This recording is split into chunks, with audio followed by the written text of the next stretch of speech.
Buenos días, hermanos. Llegamos al tiempo de la predicación y quisiera que fuéramos directo al texto de esta mañana que se encuentra en Primera de Juan, capítulo 2. Primera de Juan, capítulo 2, los versículos del 12 al 14.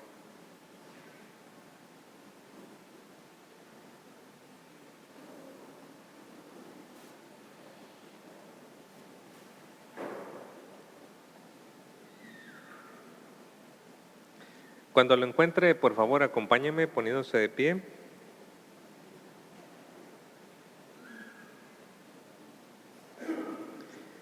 Dice la palabra de nuestro Dios: Os escribo a vosotros, hijitos, porque vuestros pecados os han sido perdonados por su nombre. Os escribo a vosotros, padres, porque conocéis al que es desde el principio. Os escribo a vosotros, jóvenes, porque habéis vencido al maligno. Os escribo a vosotros, hijitos, porque habéis conocido al Padre. Os he escrito a vosotros, padres, porque habéis conocido al que es desde el principio. Os he escrito a vosotros, jóvenes, porque sois fuertes y la palabra de Dios permanece en vosotros y habéis vencido al maligno. Vamos a orar, hermanos. Nuestro Dios y Padre Celestial, gracias, Señor, por esta oportunidad y privilegio de reunirnos como iglesia para buscar su rostro, nuestro amado Dios. Use, Señor, por favor, este tiempo en una manera provechosa para edificar nuestras almas, Señor, para fortalecernos en la verdad, en la fe. Por favor, Señor, use este tiempo para ayudarnos en el crecimiento espiritual, en la semejanza a Cristo. Úseme, Señor, quiero ser un instrumento suyo y como cantamos hace un momento, usted es nuestro pastor. Y queremos, Señor, en esta hora ser guiados a estos pastos delicados, a estas aguas de reposo. Gracias, Señor. Nuestra confianza y todas nuestras cargas la ponemos delante de usted y le pedimos su ayuda. En Cristo Jesús. Amén. ¿Pueden tomar su lugar, hermanos? Para que tengamos un poco de contexto en estas palabras, hemos notado en predicaciones anteriores que el apóstol Juan escribió esta carta con el propósito de que los creyentes tengan certeza de que tienen vida eterna. Y hemos explicado que vida eterna se utiliza con diferentes palabras sinónimas dentro de la carta. Vida eterna significa salvación, significa tener comunión con Dios, significa estar en la luz, significa permanecer en Él, en Cristo. Entonces, cuando encontramos vida eterna, estas palabras son cercanas, son sinónimos. Y Juan ha abordado el tema de esta certeza de la vida eterna desde dos ángulos, uno positivo y uno negativo. Veamos primero el negativo. Juan primeramente ha estado hablando de la persona que no tiene comunión con Dios, aunque dice que sí. Y hemos observado capítulo 1, versículo 6, versículo 8, versículo 10, ahí donde dice, si decimos que tenemos comunión con Él y andamos en tinieblas, mentimos. Luego el 8 dice, si decimos que no tenemos pecado, nos engañamos a nosotros mismos. Y luego el 10 nos dice, si decimos que no hemos pecado, le hacemos a Él mentiroso y su palabra no está en nosotros. Así que aquí tenemos una descripción de la persona que no tiene vida eterna, que no tiene comunión con Dios. Y luego pasamos al capítulo 2, donde también Juan continúa señalando que la persona que no tiene vida eterna es la que en el versículo 4, por ejemplo, dice, yo le conozco, es decir, yo conozco a Dios, pero dice, y no guarda sus mandamientos, el tal es mentiroso. Y luego, versículo 9, que también hemos visto, el que dice que está en la luz y aborrece a su hermano, está todavía en tinieblas. Ahora, por el lado positivo, ya vemos que Juan, en el lado negativo, dice, esta es la persona que no tiene vida eterna, pero en el lado positivo, La que sí ha llegado a tener una relación con Dios, en el versículo 7, 1:7, es la que anda en luz. De acuerdo al versículo 9, es la que confiesa su pecado. De acuerdo al capítulo 2, es la que confía en Jesucristo, que es su abogado, es su propiciación delante de Dios. Y una vez que esa persona ha llegado a tener vida eterna y relación con Dios, la evidencia de eso, y pasamos 3 semanas en este tema, la evidencia de que una persona ha llegado a tener vida eterna es lo que nos dicen los versículos 3, 5 al 8 y versículo 10 del capítulo 2, que es esa persona que guarda los mandamientos de Dios, obedece los mandamientos de Dios como lo hizo también Cristo, y muy en particular amando. ¿Cómo podemos saber que una persona sí tiene comunión con Dios y ha dicho? Guarda los mandamientos de Dios, sigue el ejemplo de Cristo y ama. Eso es lo que vimos las semanas pasadas.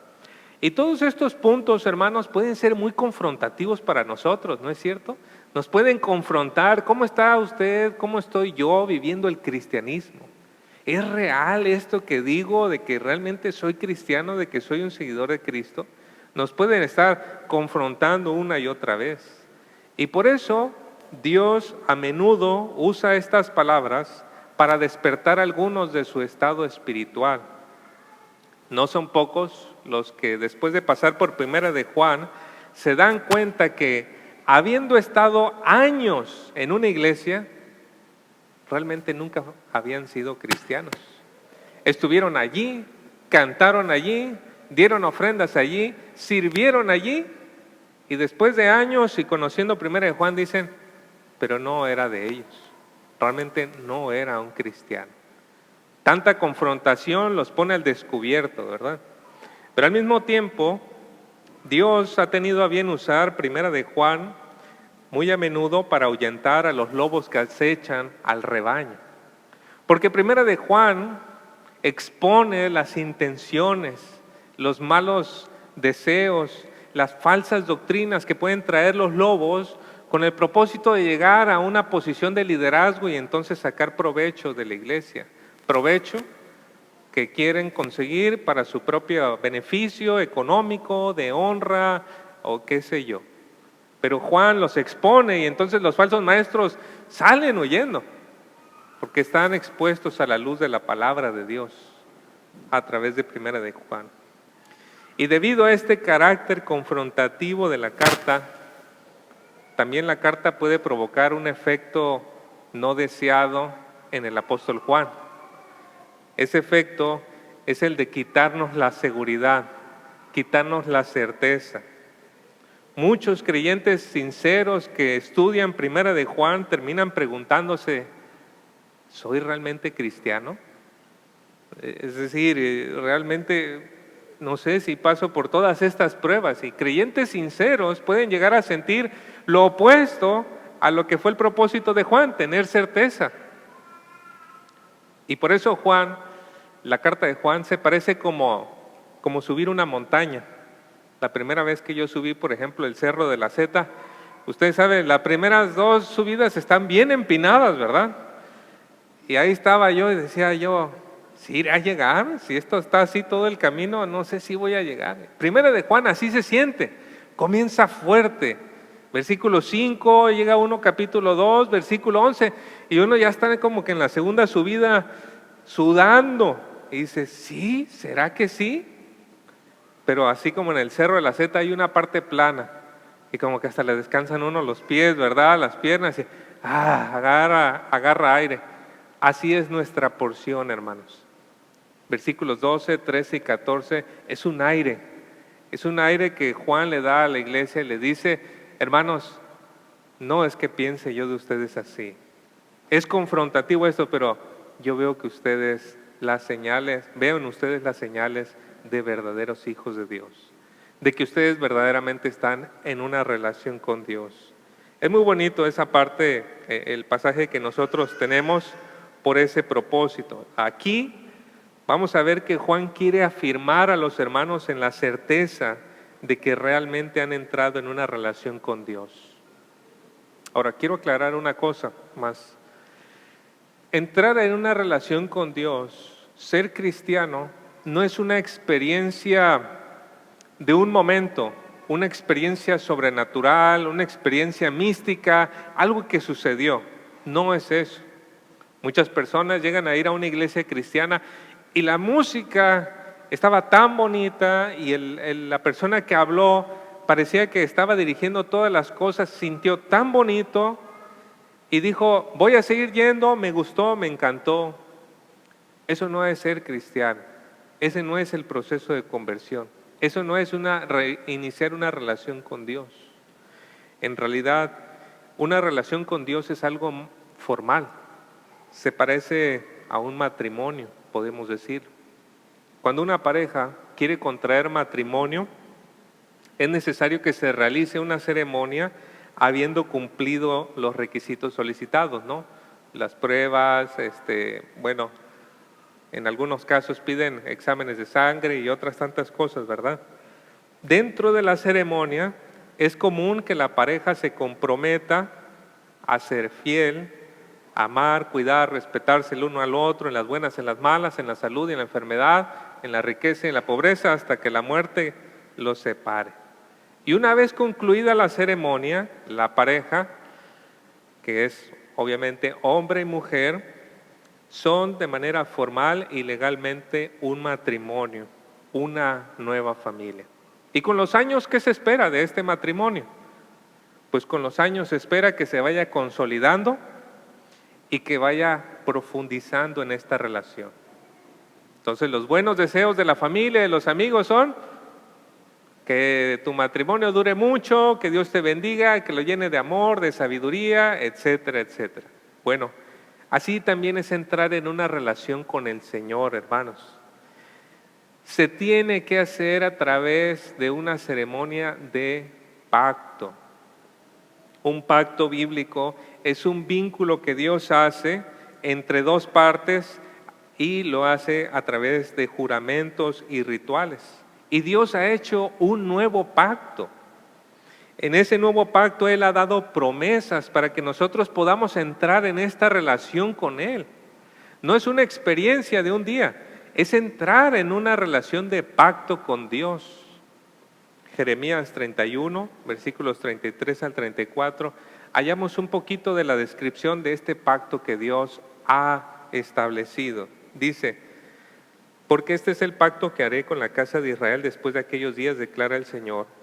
Pondré mi ley dentro de ellos y sobre sus corazones la escribiré, y yo seré su Dios y ellos serán mi pueblo.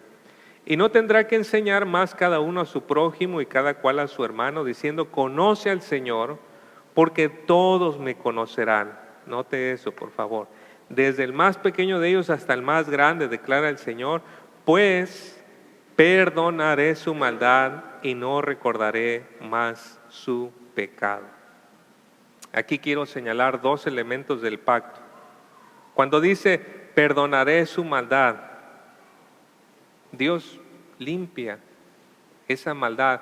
Eso que estorba en esta relación entre Dios santo y el hombre pecador, dice, los perdonaré, les quitaré eso.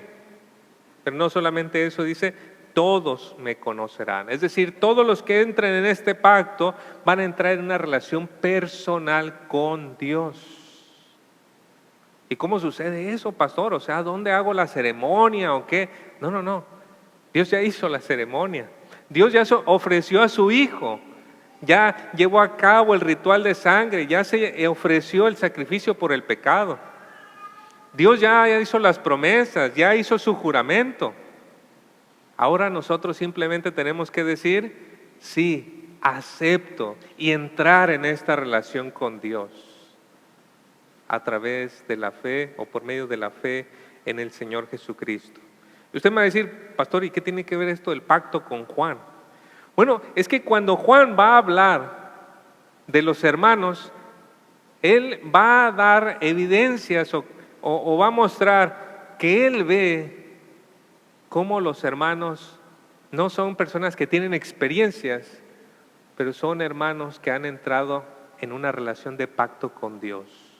Los elementos que vemos en el nuevo pacto los vemos en estos creyentes dentro de la iglesia. Y con todo esto solo pretendo enfatizar que la relación con Dios no es una experiencia, hermanos, de un solo día, es una relación formal. Y es una relación que inicia un día, pero se va desarrollando con los años.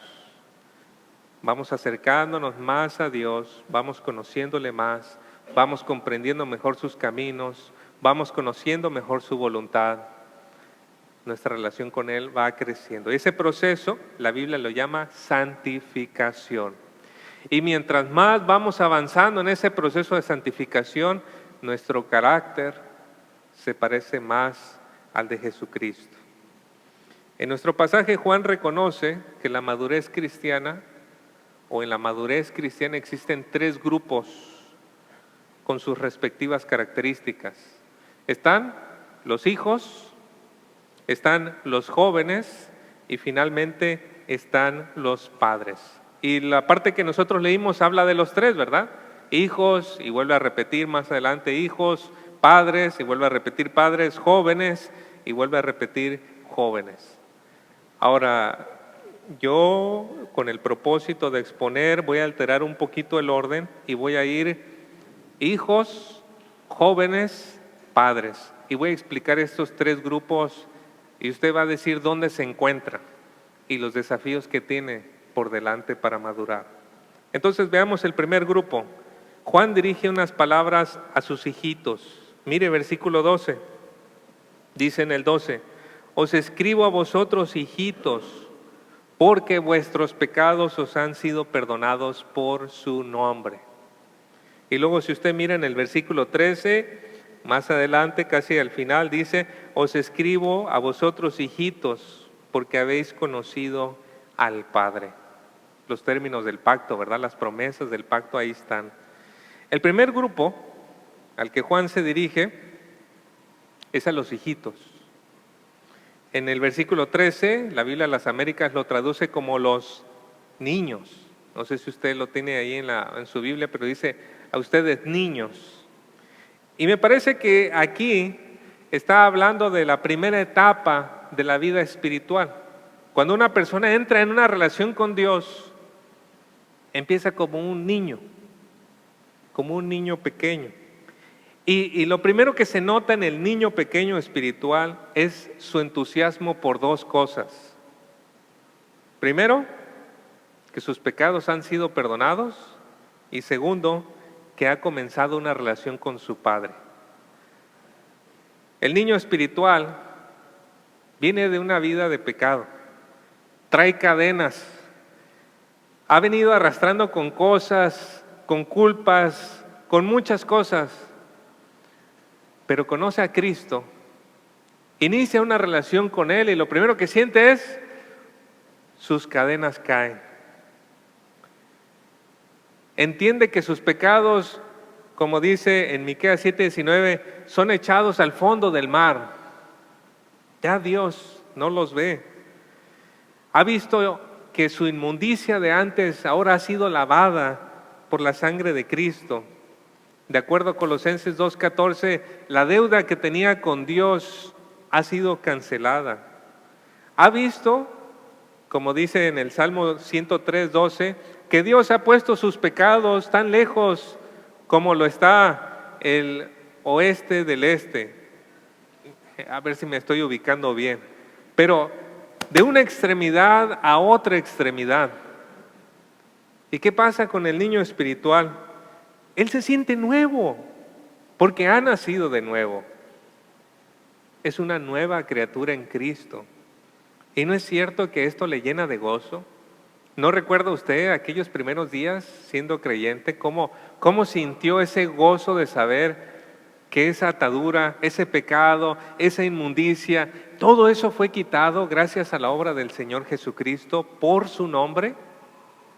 Es algo tan hermoso cuando podemos compartir con alguien y ver esa obra. Pero otra cosa que le llena de mucho entusiasmo al niñito espiritual, al niño espiritual, es que ha iniciado una relación con Dios. Ahora él comienza a ver la mano de Dios en todos lados, ¿no? Él o ella empieza a ver cómo Dios le provee, le protege, le guía, le cuida. Y Antes no hablaba con Dios y ahora todo el tiempo estaba pensando en su Padre Celestial. Las oraciones de un niño espiritual muchas veces son balbuceantes, pero Dios las escucha y atiende de manera sabia. Sus pecados que antes le causaban placer al niño espiritual, ahora le comienzan a causar dolor, tristeza. El niño espiritual se apropia de cada enseñanza bíblica como si Jesucristo mismo bajara del cielo y le estuviera hablando a su oído. ¿Ha notado? El que ya lleva años dice, el pastor no hizo bien su exégesis, no explicó bien el versículo, la terminología. Pero el niño espiritual está así como, wow, está hablando de mí, me está diciendo, y tengo que hacer esto y el otro. Y está entendiendo que es la misma voz de Dios como la que le está tratando y está hablando con él. Y Juan podía mirar a las filas de los hermanos a su cargo y decirles, yo he visto eso en ustedes, hijitos. He visto ese entusiasmo, he visto cómo sus pecados han sido perdonados, he visto que viven en una relación con Dios. La etapa de la vida de la niñez espiritual es muy bonita, está llena de color. Usted escucha a un recién convertido y se le llena de gozo. Pero al mismo tiempo uno se da cuenta que puede ser muy ingenuo, ¿verdad? Puede pensar y creer muchas cosas y es allí donde el niño espiritual tiene muchos peligros. El niño espiritual tiene el peligro de malas compañías que terminan corrompiendo sus buenos deseos, la sencillez con la que actúa, la nobleza. Tenga cuidado. Si usted tiene menos de 2 años de haber conocido al Señor, tenga cuidado con quién se relaciona. Puede quitarle esa sencillez, puede quitarle esa nobleza que viene con la nueva conversión. También los niños espirituales tienen muchas dudas y empiezan a buscar en YouTube, a buscar en internet, a ver en cosas, que alguien llene esos huecos que no logra entender y que no logra explicar. Entonces el niño espiritual tiene el peligro de falsos maestros. El niño espiritual también se castiga muy duro por sus pecados. Está allí con su conciencia, ¿cómo puede ser posible? ¿Por qué lo volviste a hacer? ¿Realmente eres cristiano? ¿Qué te pasa? ¿Qué te sucede? Y está allí atormentándose el niño espiritual. Y a veces también el niño espiritual puede causar divisiones por causa de sus predicadores favoritos. Es que a mí me gusta más cómo predica el hermano aquel y aquel y esto y el otro. Y puede sin querer empezar a hacer como un partido dentro de la iglesia. ¿Qué necesita el niño espiritual para crecer? Un compromiso con la palabra de Dios.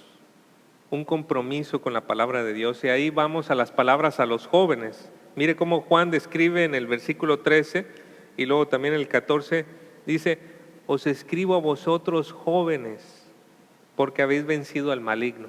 Y luego en el 14, os he escrito a vosotros jóvenes, porque sois fuertes, y la palabra de Dios permanece en vosotros, y habéis vencido al maligno. Noten cuáles son las características que distinguen a los jóvenes espirituales, y todas ellas están relacionadas con la Biblia, ¿no? La primera, han vencido al maligno. Segunda, son fuertes. Tercera, la palabra de Dios permanece en vosotros. Permítame explicarlas cada una de ellas. Usted deja de ser un niño espiritual cuando se empieza a dar cuenta que existe una batalla espiritual fuerte. Cuando usted es un niño espiritual, todo es tan inocente, todo es tan inofensivo, uno es tan ingenuo, pero pasas a ser joven espiritual cuando ya te das cuenta, hay una batalla seria. Lo dice el apóstol Pablo, ¿no? Efesios 6:12, porque no tenemos lucha contra sangre y carne, sino contra principados, contra potestades, contra los gobernadores de las tinieblas de este siglo, contra huestes espirituales de maldad en las regiones celestes. El joven espiritual deja de ser ingenuo él comienza a ver que hay tentaciones detrás de cosas muy inocentes. Por ejemplo, aquella invitación de tus amigos, de tus amigas, que solo es una salida, pero ya sabes que ahí va a haber alcohol, va a haber hombres, va a haber mujeres, va a haber esto, va a haber lo otro. Aquella invitación ingenua, ¿verdad? Ya el joven espiritual dice, no, yo sé de qué pie cojeo y prefiero no andarme metiendo en una situación de esas, ¿no? El joven espiritual reconoce aquel elogio, aquella buena palabra que busca conseguir algo. No, es que mira, ¿no? Qué bien te ves, que esto y el otro, qué bien hablas, qué bien haces. El joven espiritual dice, tengo un problema del orgullo y yo sé que eso va a afectarme. Entonces se tapa sus oídos, ¿verdad? Aquellas insinuaciones. El joven espiritual también reconoce aquella trampa en el trabajo para que ganes un poquito más de dinero, ¿no? No pongas que vendiste 5, ponle que vendiste 3 y te quedas con esto, o haces esto o aquello, ¿no? Los compañeros de trabajo constantemente haciendo eso. El joven espiritual sabe, me quieren poner un 4. O sea, más adelante van a desacreditar mi testimonio como un siervo de Cristo en esta empresa por causa de estas cosas. El joven espiritual está percibido de eso. Y también el joven espiritual está percibido de aquel orgullo de sentirse confiado como para hacer las cosas por su propia cuenta. El joven espiritual sabe que hay una batalla sin tregua ni descanso. Incluso nuestro Señor la experimentó, ¿no es cierto? En Mateo 4 se narra el episodio donde nuestro Señor fue tentado 3 veces. Voy a mencionar brevemente esas tentaciones. Satanás vino a nuestro Señor y le dijo, si eres hijo de Dios, haz que estas piedras se conviertan en pan. ¿Con qué estaba tentando Satanás al Señor? En esa primera tentación, Satanás estaba tentando a nuestro Señor a poner las cosas materiales por encima de las espirituales. Porque en ese momento nuestro Señor Jesucristo tenía un tiempo de ayuno y de entrega a Dios, y Satanás, sabiendo que él tenía hambre, estaba diciendo, no, rompe con esa promesa, rompe con eso, tú tienes hambre, satisface. Entonces poner en primer lugar lo material por encima de lo espiritual. Y nuestro Señor, ¿qué dijo? No solo de pan vivirá el hombre, sino a toda palabra que sale de la boca de Dios. Él entendió y sabía que lo más importante era la palabra de Dios y por supuesto necesitamos el pan, no dijo que no, pero ¿qué es lo más importante? La segunda tentación de Satanás le dijo, si eres hijo de Dios, lánzate del pináculo del templo, porque Dios mandará a sus ángeles que te sostengan. ¿Qué era lo que estaba tentando Satanás? Ponte en situaciones donde Dios va a tener que ayudarte, donde Dios va a tener que estar allí. Y no es cierto que muchas veces nosotros mismos nos ponemos en un montón de situaciones esperando que Dios nos rescate de ellas. No te juntes con esa persona y ahí estamos. No te vayas, no agarres ese trabajo, y están los consejos y nosotros tentando al Señor para que nos cuide en esas situaciones. Satanás también tentó a nuestro Señor en esa manera. Y el Señor dijo, no tentarás al Señor tu Dios. La tercera tentación que le puso Satanás es, todos los reinos de la tierra te daré si postrado me adoras. Y aquí Satanás estaba tentando a nuestro Señor con el éxito, las garantías de riqueza y de salud. Mira, ¿para qué batallas? ¿Para qué vas a una cruz? ¿Para qué sufres tanto? Solamente póstrate, arrodíllate y te voy a dar todas las cosas. Un camino fácil, sencillo. Y no es cierto que muchas veces así somos tentados a tomar el camino fácil, andar por el camino ancho, pasar por la puerta grande. Sí, también somos tentados en esa manera. Pero no, nuestro Señor no cayó en ninguna de esas. Y ante las 3 pruebas, nuestro Señor las superó con firmeza diciendo, escrito está, escrito está. escrito está. 3 veces volteó a ver la escritura, la palabra de Dios, nuestro Señor.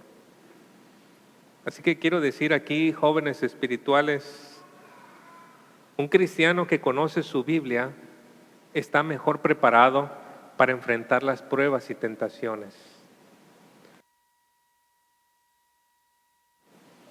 También un joven espiritual es fuerte, nos dice aquí.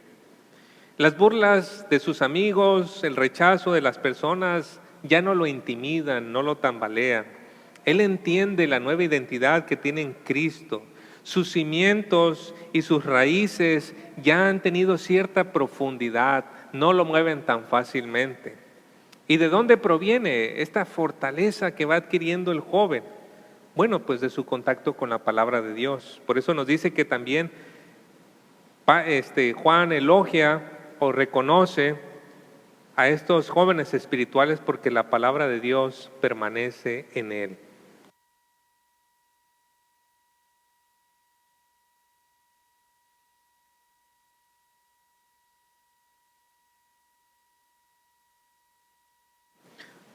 Tengo que bajar un cambio porque estoy muy emocionado.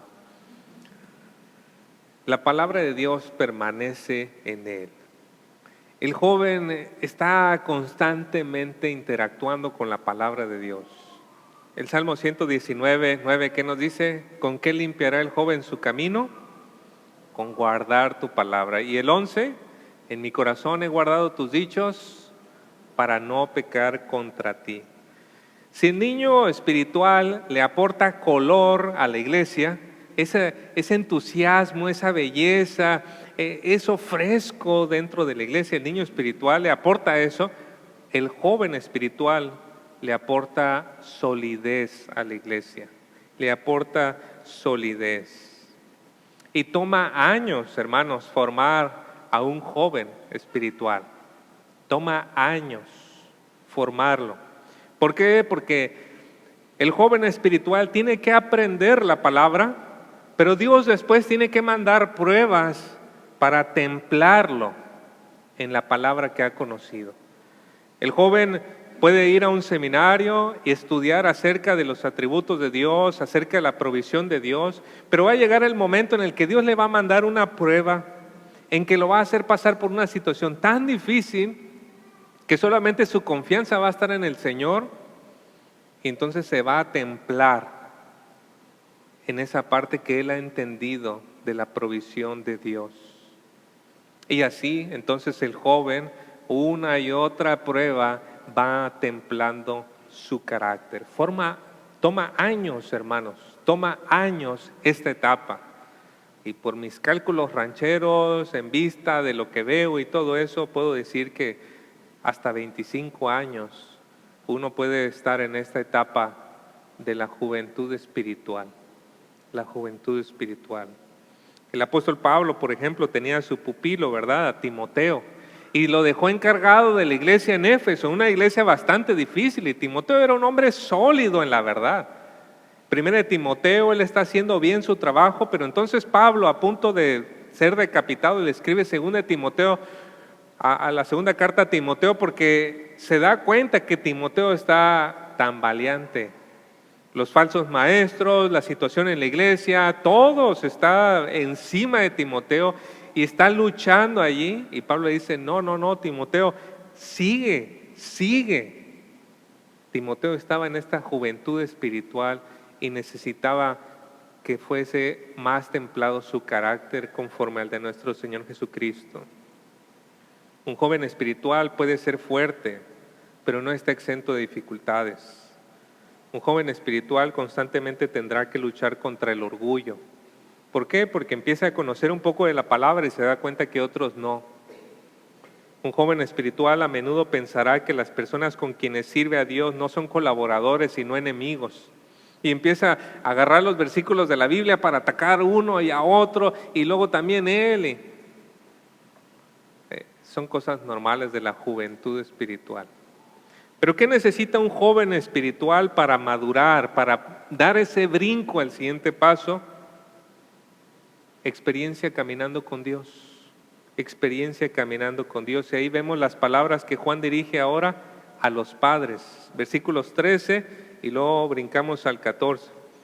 Dice, os escribo a vosotros padres porque conocéis al que es desde el principio. Y luego repite en el 14, os he escrito a vosotros padres porque habéis conocido al que es desde el principio. Mire cómo se refiere padres. Habla de creyentes maduros, aquellos que tienen responsabilidad por otros, que se preocupan por el desarrollo de la vida espiritual de otros. Su título como padres describe su amor abnegado, su servicio sacrificial, su preocupación sincera. ¿No es cierto? Nosotros como padres, si nuestro hijo necesita algo, nos preocupamos. Vemos allí, y que si tropezó, que si hizo esto, que nuestro corazón está con ellos. Un joven espiritual ve a otro que tropieza y dice, no eras tan fuerte. Un padre espiritual ve a alguien que está cuidado, se tropieza y dice, híjole, y se duele con ellos, su corazón está allí. Un padre espiritual es alguien con una preocupación sincera. Pero Juan los describe aquí como aquellos que conocen al que es desde el principio. Y aquí voy a decir una cosa un poquito técnica aquí, hermanos. El verbo que se utiliza en versículo 13 y en el versículo 14 para habéis conocido y conocen, conocido también, es un verbo perfecto. En el griego, los verbos perfectos hablan de una acción concluida en el pasado con efectos en el presente. La idea de esto es que estos hombres, o para decir hombres y mujeres, padres espirituales, son aquellos que iniciaron una relación con Dios, pero han pasado años caminando con Dios y le han conocido en una manera cercana, profunda, amorosa, en un entendimiento claro de la Biblia. Han tenido 40 años, 50, 60 años, y todo su estudio de la teología no es solamente información. Ahora ellos pueden contarte no solo del Dios que provee, sino de las veces que ha provisto. No solo del Dios que protege, sino todas las veces que ha visto la protección de Dios. Del Dios que es Salvador, y pueden contarte tantos testimonios y pueden hablarte una y otra vez porque conocen a Dios, han caminado con Él. Usted va a reconocer a un padre espiritual porque está lleno de cicatrices. Tiene un montón de heridas, traiciones, engaños, mentiras, fraudes que le han hecho, toda clase de cosas, y sigue amando, no se ha amargado, sigue amando a las personas. Usted va a reconocer a un padre espiritual porque ellos han visto tantas veces la mano de Dios que su confianza en Él es muy fuerte. Sus raíces son tan profundas que cuando viene la sequía, todavía se ven verdes. Y cuando viene la tempestad, no caen. ¿Por qué? Porque están bien enraizados hasta el fondo. Podemos pensar en los niños espirituales. Ellos le dan color a la iglesia. ¡Wow! Brillo, luces, todas estas cosas bonitas. Los jóvenes espirituales le dan solidez, le dan firmeza, ayudan con la enseñanza, ponen bien los cimientos, se siente la estructura, la solidez, lo fuerte del edificio. Pero ¿sabe qué aportan los padres espirituales? Dos cosas muy importantes: calidez y honra. Los padres espirituales le aportan esa calidez a la iglesia. Ese amor, ese cariño, ese sentimiento de sentir que estamos juntos, de que tropiezas, pero tienes otra oportunidad, de que hay algo más para adelante. Proverbios 16:31 nos dice, corona de honra es la cabeza cana cuando está en el camino de justicia. Entonces, Ya hablamos de los tres, los hijos, los jóvenes y los padres. Quiero empezar a concluir aquí. Normalmente una iglesia, así como una familia, está compuesta por diversidad. En la iglesia hay una diversidad de creyentes con distintos grados de madurez, ¿no? Y tenemos que celebrar eso, tenemos que enriquecernos en eso. No podemos ser todos padres espirituales porque ¿a quién ayudaríamos, verdad? ¿A quién pastorearíamos? ¿Qué haríamos? ¿Por quiénes veríamos? Los hijos espirituales, por ejemplo, pueden aprender de los jóvenes espirituales, porque los jóvenes espirituales están súper entusiasmados con las escrituras. Y entonces les ayuda para tener solidez. Y muchos de nuestros maestros pues son en esa categoría, jóvenes espirituales, estudiantes de la Biblia que enseñan, que hablan de la palabra de Dios. Entonces, niños espirituales, aprendan de los jóvenes. Pero al mismo tiempo, los jóvenes espirituales necesitamos a los padres. Porque nos estamos enfrentando una ola, un golpe, otro golpe, una tempestad, otra tempestad. Y necesitamos ver a aquel hombre que después de 40 años, aquella mujer que después de 40 años sigue al Señor, le ama y está llena de gozo, lleno de gozo. Lo necesitamos. Necesitamos ver ese ejemplo para decir, sí se puede. Sí, no importa, Él ya lo pasó, por la gracia de Dios también. Y vamos a llegar a esa vejez con ese entusiasmo, con ese gozo. Nos necesitamos el uno al otro. Al mismo tiempo, hermanos, quiero señalar que el proceso de madurez debe de ser continuo. Si usted planta un arbolito de guanábana, como nos ha venido sucediendo muy seguido, y el arbolito se queda así por 3 años, 4 años, 5 años. ¿Qué dice usted? Algo anda mal, ¿no? Imagínese después de 10 años así. No puede ser, la naturaleza nos dice algo está mal. Y así también nosotros, hermanos, tenemos que ir avanzando la siguiente etapa y la etapa que sigue, que nos corresponde. Es apropiado, es sano, es correcto ir avanzando. Y no sé dónde se encuentre usted. No sé si con esta descripción le ayudé a que usted pudiera decir, creo que todavía soy un niño espiritual. Espero que no diga eso después de 20 años de ser cristiano, ¿verdad? Pero tal vez usted se reconozca en alguna de estas áreas. Y creo que en una manera amorosa tenemos que ser confrontados con esto.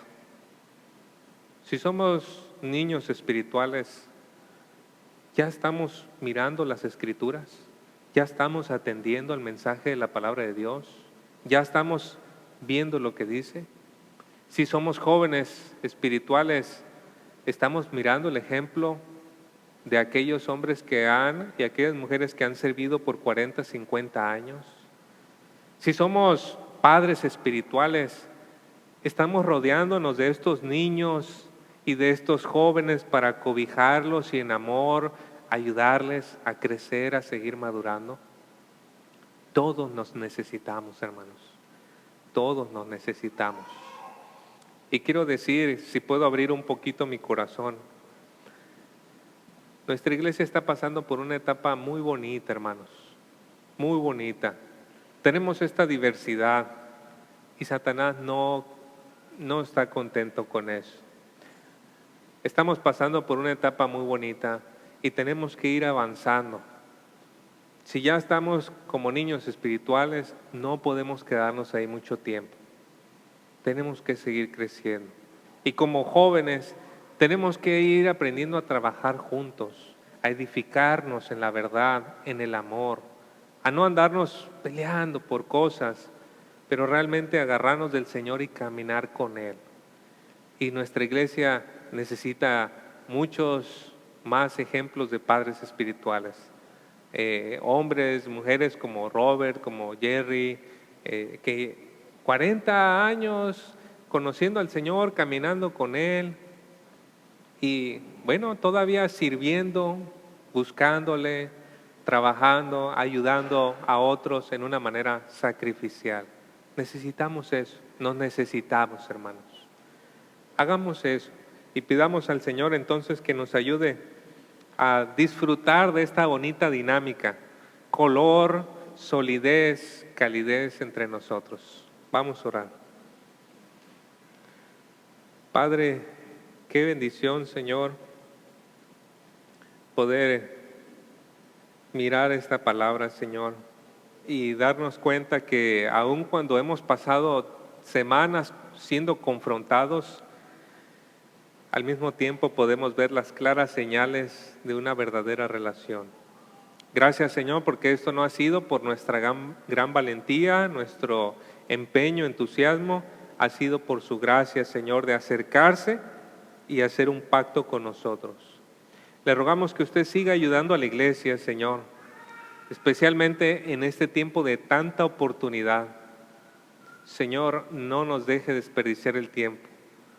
Ayúdenos, Señor, a mirar cada vez menos a nosotros y más a usted y más a los demás, Señor. Gracias por todo en el nombre de Cristo Jesús. Amén. Que el Señor les bendiga, hermanos.